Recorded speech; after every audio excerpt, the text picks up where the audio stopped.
नमस्कार जय Jagannath Shrihari live tech channel को आपन को स्वागत। मु आपन सहित अच्छी अच्युतानंद दास।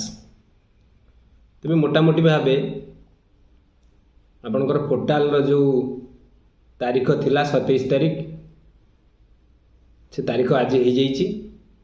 आज माननीय supreme court portal Pinakpani Mahanty versus Union of India जो केस हियरिंग टाक करेंगे। तो पोर्टाल संपर्कित तो अनेक केस अच्छी आसंता मासरे भी केस हियरिंग अच्छी किंतु आज ये जो 27 तारीख रे जो हियरिंगटा हम ये हियरिंग रे कौन हम कौन कल्पना करा जाई पारे कौन आशा करे जाई पारे ताहा कोर्टर हियरिंग पर तो जना पड़िबो। किंतु ये विषय को लेकरी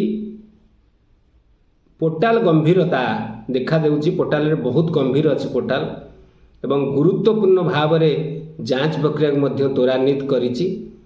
अनेक लोकंकर मु आगु आपन को कहि सारछि डेफिशिएंसी पर भी आउ थरे रिव्यू हेकि तांकर पेमेंट आसुछि पैसा रे। अनेक लोकंकर स्क्रूटिनी प्रोग्रेस अच्छी वेरिफिकेशन चलीछि। तो जो आसंता डिसेंबर रे जो फाइनल डेट देइछन्ती माननीय सुप्रीम कोर्ट पोर्टाल को पेमेंट रो जो तारीख देइछन्ती तो सेथिपाई पोर्टाल संपूर्ण प्रस्तुत अवस्था अच्छी। आज डेट रे मध्य पोर्टाल तार जहा कार्यकलाप अच्छी ताथरे निश्चित उपस्थापन करिवो एवं सेथिरे अनेक कथा संभावना अच्छी। पोर्टाल को वर्तमान से उत्तर सब रखिया को पड़िवो। वर्तमान आसंतु देखिबा आगे से पोर्टाल साइट को टिके देखिदबा।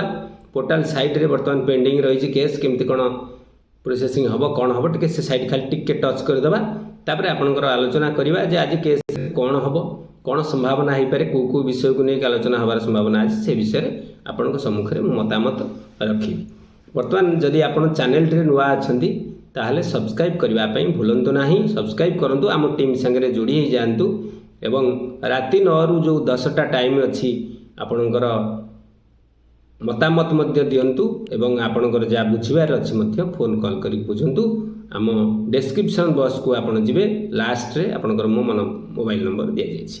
तो वर्तमान देखंतु पोर्टाल साइट रे खोलीदेवा पोर्टाल टाकू आपन पोर्टाल रे वर्तमान देखंतु जो सॉरी पोर्टाल नुहे सुप्रीम कोर्ट साइट की जीवा। आम सुप्रीम कोर्ट साइट देखंतु। सुप्रीम कोर्ट साइट रे वर्तमान आपणकर केस डायरी जो अच्छी से केस डायरी की आम जीवा।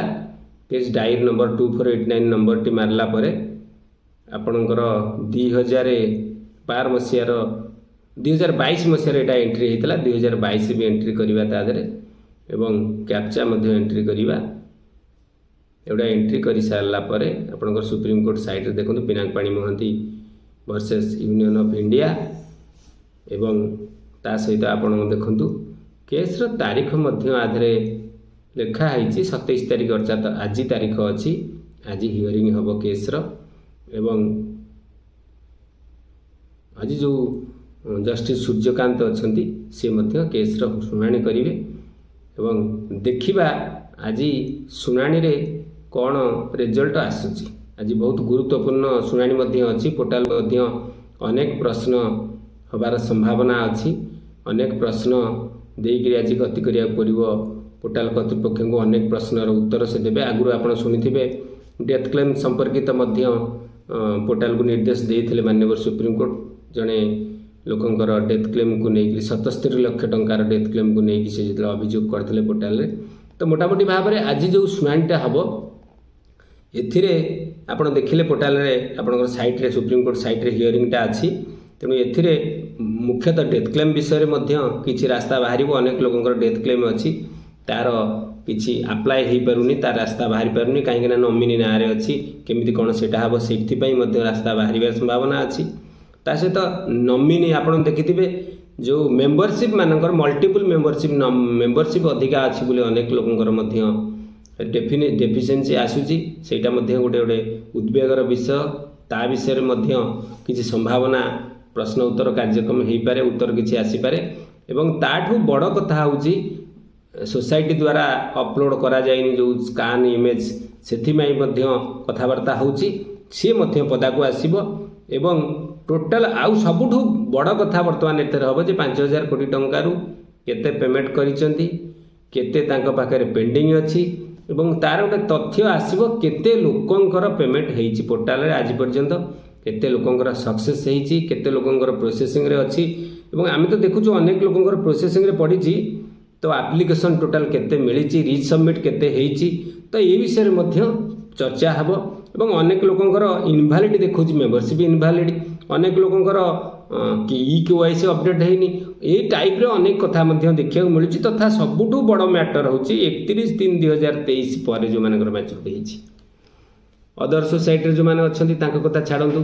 जो 4टा सोसाइटी नि जाइए से 4टा सोसाइटी अलरेडी 31/3/2023 मसीह 1.5 वर्ष हो गला लोकंर मैच्योरिटी बढ़ीगला तो से कौन व्यवस्था कर सबुठ बड़ कथा आपण सम्मुखें मुझे गोटे कथा रखी गुरुत्वपूर्ण कथा जे जदि केवल मूल दि जाऊँगी दिज्व बोली आशंका कराले ये मैच्योरिटी डेट्र आवश्यकता किसी ना मो मतामत आपणकर कौन थी मुझे पारुनी जदि मैच्योरिटी डेट दि जाऊँगी ताने सुध मिल मैच्योरिटी डेट पर जोटा पेमेंट हुए सुध सहित पेमेंट हुए कि ये सुध दि जाऊनी किंतु मैच्योरिटी डेटा को पक्का भाव में धरा जाइए मैच्योरिटी डेट पर्यंत दिज्व हेले भी 1.5 वर्ष होगा बर्तमान ताको ऐड करूँ जो 1.5 वर्ष जी कस्टमर अच्छा तो पोर्टाल एमती कि अनेक प्रश्नर जवाब दब आज माननीय सुप्रीमकोर्ट पाखे तेणु आज देखा प्रकृत माननीय सुप्रीमकोर्ट पाखे पोर्टाल कौन जवाब रखुची एवं कौन उत्तर तार बाहर लोक मान तार कौन प्रभाव पड़ुची लोक मैंने केते बेनिफिट आधुर पाई ये जो पोर्टालटी करा जाइए माननीय सुप्रीमकोर्ट निश्चित आज किसी गुरुत्वपूर्ण तथ्य देवे और पोर्टाल गुरुत्वपूर्ण तथ्य उपस्थापन से केते कौन डेवलपमेंट करिछि तेणु अपेक्षा करवा जेपर्यंत पोर्टाल न बाहर ऑर्डर पोर्टाल शुणाणी सरिक ऑर्डर बाहर पर्यंत अपेक्षा करने को पड़ो बर्तमान आमको तेज रोची नमस्कार जय जगन्नाथ।